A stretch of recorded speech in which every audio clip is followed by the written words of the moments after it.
Hello everybody, Matt Scheck, PGA professional, Tuesday Tips with the Pro. Today we're going to go over some backswing principles. We can go ahead and talk about impact and follow through, but normally, let's just start with the backswing and what I see sometimes that doesn't help with distance and what we can do, some classic positions that need to happen and stuff that I'll look at, or any of us teachers out here will look at if we give a lesson right off the bat. So a philosophy I like to talk about when I'm giving golf lessons is called up with turn. Now, what does up with turn necessarily mean in terms to the backswing? Well, let's start with setup position and the term depth. We've talked about it before, but depth would be how far the butt of the club or the hands work this way on the backswing. A classic depth position would be on the heels, possibly even the ankle bone here, okay? So this would be good depth. Well, what happens I see a lot of the time is depth without turn. Can you get depth without turn? Absolutely. Is it good? No.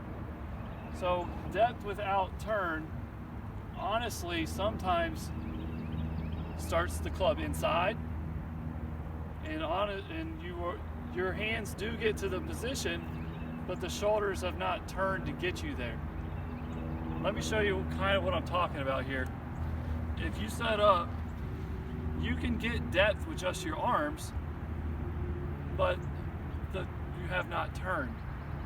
So people will in turn start to do this. Now I'm behind the ball, but I've kind of swayed off the ball, and that's not good either. What does depth with turn look like? Very simply, if I took the club and just put it right here, and now I turned, I have depth with turn.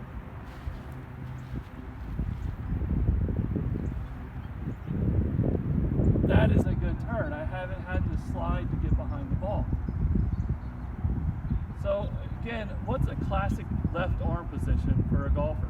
It doesn't have to be like this, but across the board, most golfers are going to get their left arm on their shoulder plane. This is going to feel awfully high to most amateurs. There is a good number of, or a small number, but a number of professionals that get their arms higher than their shoulder plane. Very, very few that get the arms lower than the shoulder plane. It's a higher number of amateurs that get that left arm lower on the backswing. I think about a Matt Kuchar that gets the only one I can think of that gets his arm lower than his shoulder plane. He's a big guy. He can hit it farther. He doesn't need the power because he has long levers. Can't hit the ball very far with, not necessarily the arc width we're looking for or the up arm pattern. Even Ricky Fowler gets his arms on the shoulder plane, even though he looks like a flat swinger. You do have a Bubba or a Justin Thomas that gets the hands really high. I would prefer that, but over the flat. But just the good left arm position, if you're at home looking at the mirror, would be to get that left arm up the shoulder plane. And that is going to feel a lot more up than in. If the club gets in, it's going to run out of room for one, and it's going to probably come back a little steep. What's another thing that's classic on every good golfer? It would be if you took the club to the top, and if I worked it up with turn, work the club up with turn. If I took, let's just say on a video camera, if I took a line and put it right here on top of my forearm, okay, so right here, every golfer that's very good, this shaft is not going to hit that line. So it's going to come down this way. What we look at on our videos a lot of times is somebody that may get a good backswing, but they're not patient enough from the top.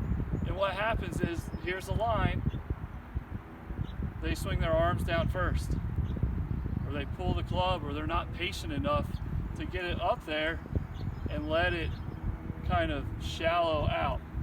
Shallowing of the golf club happens up top. You want to get this club pointed at the golf ball as soon as you can. You don't want to get into this line and do it late, because now you're stuck in this position. Is it shallow? Yes, but it's not what we want, because you're going to have a lot of issues getting it from there. But if you're able to get the club up to the top on the left shoulder plane, feel that line right here, make sure the club shaft doesn't hit it. Now all of a sudden I'm shallow right off the bat. The club is now pointed at the golf ball, and I can go ahead and release, cover, throw, whatever you feel powerful to do. There's no more having to shallow late. Now, one of my favorite drills for somebody that has trouble with all these things is, I don't have a wall here, but you go find yourself a wall, and you might put I have a head cover here with a rubber band. I'll throw that on my golf club, and I want to stand with my heels about 1 foot from this wall. So my butt's pretty close to it, but not all the way to the wall. So very close to the wall. Now imagine this wall going all the way up and down right here. Well, what I want to do is I want to go up with turn and not hit the wall on the backswing. Are my hands still moving towards the wall? Absolutely, because I'm turning. Okay, but the club is not working in, it's working up. So here's the wall, up with turn. Now here's the kicker. If you're patient enough from the top and you have a good turn, and your hands have gotten close enough to the wall without hitting the wall, and you do the motion down, what's going to happen right here? You're going to hit the wall. Hit the wall. So find a wall. One of my favorite drills for somebody that gets quick, that gets standing up because they're getting steep early and shallowing late, is getting the feel of up with turn, hands close to the wall but not the club on the wall, and immediately rubbing that club on the wall. Immediately rubbing that club on the wall. That is something that everybody can do and get good feel from. So I'm gonna go ahead and hit a couple here. And again, I'm feeling the arms going up with turn. Good.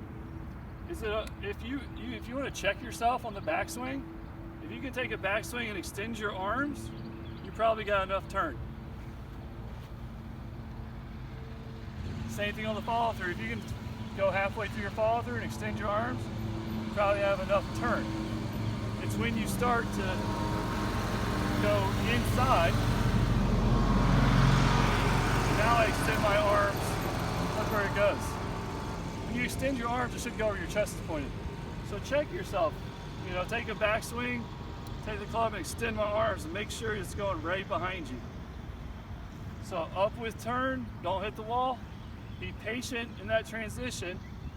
Let the body move forward laterally, open up before you start to stand up.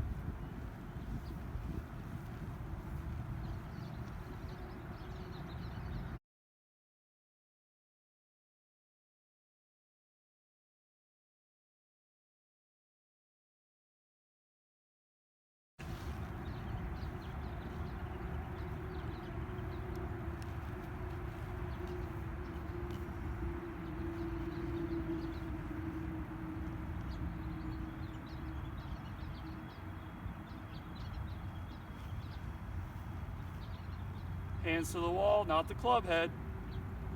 Nick that wall as soon as you can, being patient and not quick. You don't want to be quick from the top. That's going to make you stand up. That's going to get you off the wall.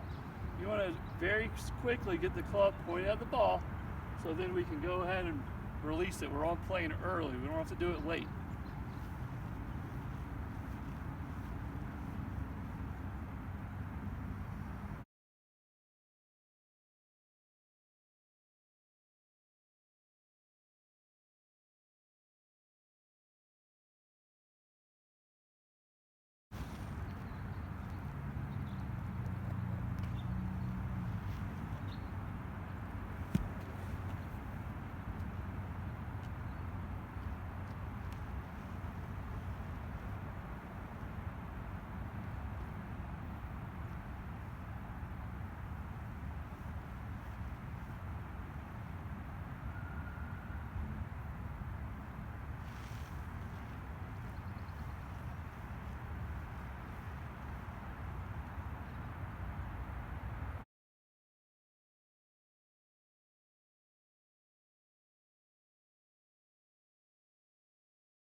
Work those backswing principles, those classic positions.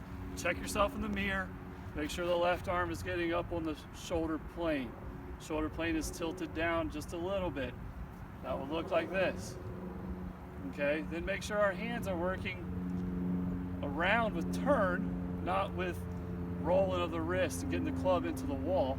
But we want the hands to get close to the wall with turn, and the club actually is going to work itself up so that we can get that good classic position where you don't hit my hand on the downswing. We don't want to come this way, but I see a lot of the time, but that way.